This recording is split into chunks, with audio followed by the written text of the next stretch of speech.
Kwa nini inakuwa vigumu sana kumsamehe mtu aliyekusaliti? Kwanza, uaminifu huo umevunjwa. Kwa sababu ndoa kama ndoa hukaa imara, yani inakuwa na msingi mzuri kama kutakuwa na uaminifu. Lakini likija swala la kusalitiana, ndio pale kuna bomoa ule msingi wa uaminifu.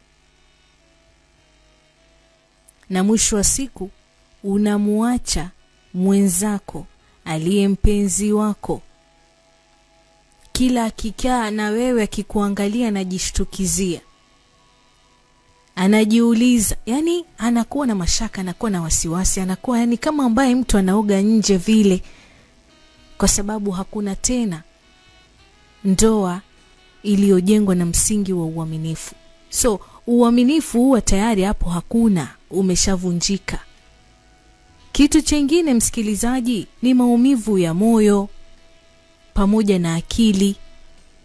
Si hisia tu, bali pia zile kumbukumbu na picha nzuri aliyoiweka nayo moyoni.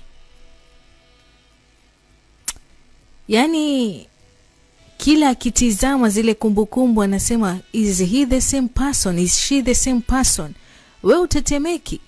Mtu unalala naye kitanda kimoja usiku mzima, mnajifunika shiti moja, alafu akiamka amekuacha tu kidogo, anakwenda kufanya vituko vya Firauni. We mwenyewe ukiambiwa huyu ndio yule uliyelala naye, unaanza kujiuliza, ni huyu shetani, jini, jis kama mchawi?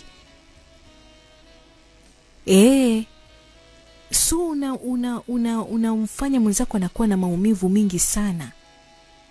Na maumivu haya sio ya moyo tu, lakini mpaka akili. Tumeelewana? Lakini pia kuna kumbukumbu ambazo zinachochewa sana kihisia. Kwa sababu kila ugomvi mdogo, kauli unayoitoa ama tukio tu dogo linaweza kumfanya huyo mpenzi wako kuricall. Yani akiangalia sasa hivi saa 4 huyo hajafika, atakuwa amerejelea ile tabia yake, ama sasa hivi yuko kwa mahawara zake huko. Ndio ulivyo usaliti. Yani tukio dogo tu linaweza kumrudisha mtu kwenye maumivu yale ya zamani. Kitu chengine msikilizaji ni uponyaji. Ni safari ndefu. Yani kuheal from betrayal. I'm telling you, yeyote yule ambaye sasa hivi anapitia kipindi hichi, ni kwamba you should give yourself time, because you have a long way to go, my darling. Msamaha unaweza kutolewa. Na mtu anaweza kukuambia kabisa kwa maneno kwamba nimekusamehe, lakini wewe unajua yale majeraha uliyoyasababisha ndani ya moyo wake? Unajua yale majeraha ambayo kila lile jeraha linakwenda kupoa, linafanya kovu, wewe unakwenda unatonesha tena pale mahali. Kwa hivyo kile kidonda, lile jeraha linahitaji muda. Na wala wewe uliyesaliti hufai kumpatia pressure uliyemsaliti kwa kutaka kusamehewa. You should give that person time, mpaka pale atakapoheal na kujua kwamba sasa niko tayari kusamehe. I'm letting things go, kwa wakati wake. Sawa? Na katika kusamehe ni mpaka aone mabadiliko ya tabia, unavyojibeba, unavyombeba uliyemsaliti. Atajua kweli huyu kaomba msamaha na anahitaji kusamehewa. Lakini sasa wewe unaomba msamaha, unamfusi akusamehe, lakini vituko ni vile vile.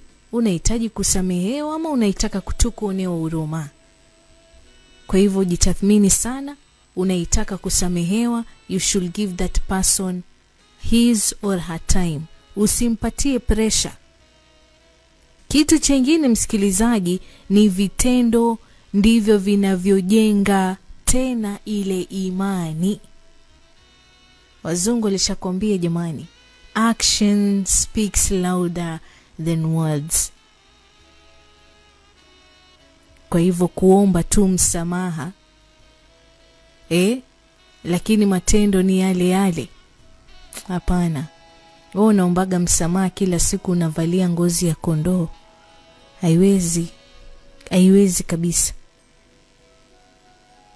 Kwa hivyo vitendo vyako vinastahili viendane na maneno yako, sawa? Ili umpatie jamani, nyege nkunyegezana na imani nkutiana. Wewe unataka nikusamehe, lakini unarudi kuchelewa. Simu ukipigiwa unafanya kama kuikata vile, haupokei, na ukipokea unakwenda kungunika huko kando. Nikikwambia pokea simu unasema si ya muhimu. Ama ndio mwanzo unayetoka kazini umeingia kwako nyumbani, simu unaweka ndege ama unaweka silent. Why? Kweli wewe unahitaji msamaha? Kweli maneno unayoniambia yanaendana na vitendo? Kwamba kweli umekosa, ukajua kosa, ukakariri kosa, ukaomba msamaha. Lakini je, vituko unavyovifanya vinaendana na maneno unayoniambia? Kwamba nisamehe, ni shetani amenipitia. Shetani amekupitia jamani.